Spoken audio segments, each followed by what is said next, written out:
Hi guys, meron tayong quick videos about ito sa ating visa application dyan sa atin sa Pilipinas. Kung totoo daw ba na yung visa dyan sa Pilipinas is randomly na. So that means na yung pagpapa-appointment is meron kayong first, for example, sa day na to, merong first 100. So, the next day is first 100 ulit. So, hindi siya talaga yung actually nakagaya dati na pag nag-open sila, is open talaga yung visa application or yung visa appointment na tinatawag. So, bago po yan yung rules na yan ng BFS. It's possible dahil marami na rin kasi ang nag-a-apply dito sa Czech Republic. And second, meron pa rin nagsabi sa akin na nagbabayad daw sila ng worth 2,000 or 2,400 yata, if I'm not mistaken, para mapauna doon sa parang i-priority ba, ganyan. So, yung bayad na yun is from agency. So, hindi ko tinotolerate, pero mali yun guys na singilan kayo ni agency nyo ng parang mauna, ganon. So, parang kapag nagbayad kayo ng 2,400 or 2,000 na lang, tapos kunwari 10 kayo na nagbayad ng 2,000, so 20,000 na kaagad yun. So, saan po yun mapupunta? Siyempre, dun sa agency. Hindi ko yun sinasabi na proven.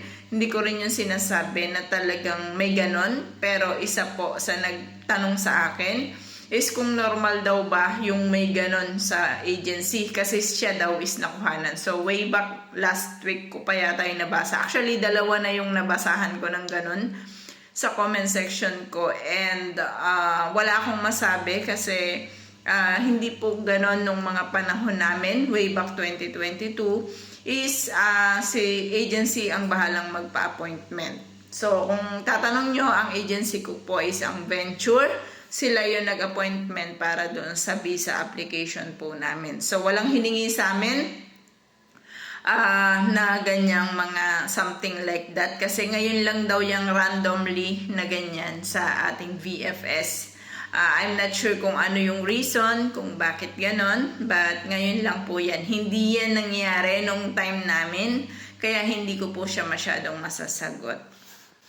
Pero, ang masasagot ko na true talaga is yung pagdating dito sa Czech Republic ng inyong papers, pagdating po dito is hindi siya first in, first out. So, that means nakadepende po kay employer nyo kung kayo ay makakaalis kaagad ng Pilipinas. Bakit ko sinabi na depende sa employer? So, ganito yan. Darating po dito yung papel nyo. So, yan ay i-clarify ng ating mga ministry dito sa Czech Republic. So, titingnan nila kung legit lahat yung mga papers na binasa nyo, lahat-lahat po, titingnan nila yan. So, kapag nakita na po nila na okay na yan, so, i-approve po nila yan. Once na na-approve po nila yan, ngayon itong si employer nyo is hindi pa kayo ganun kakailangan. It means, for example, nagpa-hire sila sa HR nila ng mga tao. For example, is hire ka ng 20 katao, kailangan ko yan ng August. Ngayon, etong si ministry kunwari is May pa lang or June, na-approve na yung inyong mga visa. So, ibig sabihin, nakalagay na po siya doon sa website ng Ministry ng Czech Republic, is approved na siya.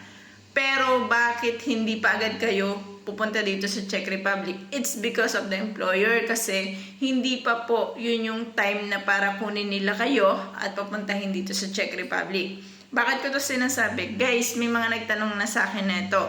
Kapag daw ba naaprobahan ang kanilang visa, for example is November, makaka-flight ba sila ng December agad-agad? Or for example, na-approve ang visa nila by January, makaka-flight ba agad sila the next month ng January? So, ibig sabihin is either January katapusan or February, kung makaka-flight daw ba agad sila. So, it depends po yan sa inyo pong employer. So, hindi po yan depende sa ministry na kapag na-approve nila is makakapag-flight na kayo. So, tandaan nyo po ang information ng inyong flight details, ang information ng pagpunta nyo dito sa Czech Republic is nakadepende po sa inyong employer at hindi po siya nakadepende sa ministry. Si ministry is mag-a-approve lang ng inyong mga visa kung allowed kayo na makapasok dito sa Czech Republic, pero hindi si ministry ang magbibigay ng trabaho sa inyo at hindi si ministry ang magbibigay ng schedule kung kailan po kayo pupunta dito sa Czech Republic. Okay. Ang question is paano kung in-approve ni ministry ang inyong visa by January, kunwari January, in-approve ni ministry ang visa nyo. Ngayon, ang sinasabi sa ibang vlogs is after 6 months, mabovoid or mai-invalid ang inyong visa, which is true. May invalid po ang inyong visa kapag lumampas na siya sa 6 months na palugit or validity ng isang visa na nanggaling po sa Czech Republic or sa Ministry ng Czech Republic. Pero once na hindi po kinukuha ni agency nyo or hindi kinukuha ng employer nyo dito ang inyong visa sa ministry, hindi pa po nagra-run ang 6 months na tinutukoy ko. For example, January, in-approve po ang inyong visa ni ministry. Ngayon, nakita nyo sa website ng ministry, which is www.frz.cc.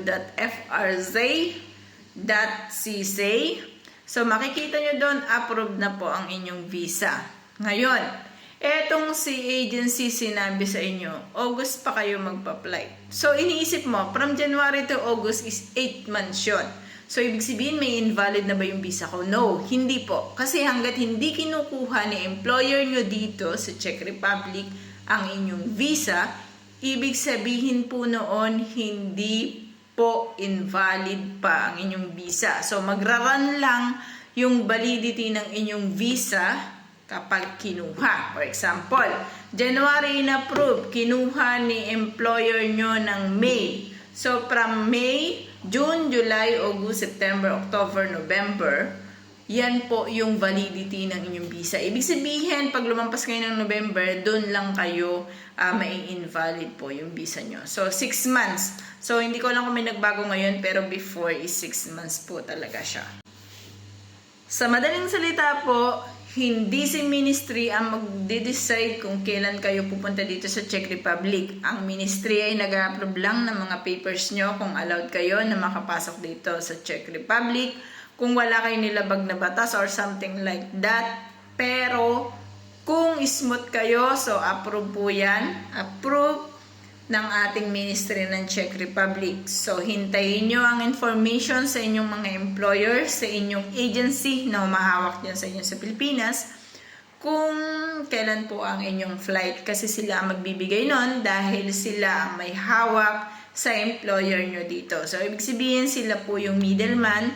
Kapag sinabi ng employer na, papuntahin mo dito yung hiningi ko sa iyong 20 katao, this May. Ibig sabihin, kung April na approve ang iyong visa, May, nasa Czech na kayo. Pero kung ang sabihin ng employer, papuntahin mo yung aking 20 packs dyan na August, April ka na approve. Di from April, May, June, July, August, so maghintay ka ng 4 months. So, ganun lang po yun. So, I hope na nakatulong or nakapagbigay ako ng konting idea sa inyo. Pero nangyari po kasi yan sa akin. So, March ako nag-visa appearance. Pagdating ng visa appearance ko, so, March din siya, na-complete requirements ako. Ibig sabihin, from March, April at May, so May po na-approve si aking visa. So, approve na yung visa ko. Ipinasa sa akin ng agency ko na approve na po yung visa ko. Nakalagay doon, approve na siya. So, syempre, sa isip ko, alis na ako kasi approve na siya. Pero hindi po ganun yung nangyari. Kasi, August po ako nakaalis. Kasi, from May, June, July, meron pong mga naka-schedule sa amin na ibang alis. So, August pa ako nakalis. So, yun lang yung sinasabi ko, no? Anyway, sana nakatulong. Thank you so much, guys!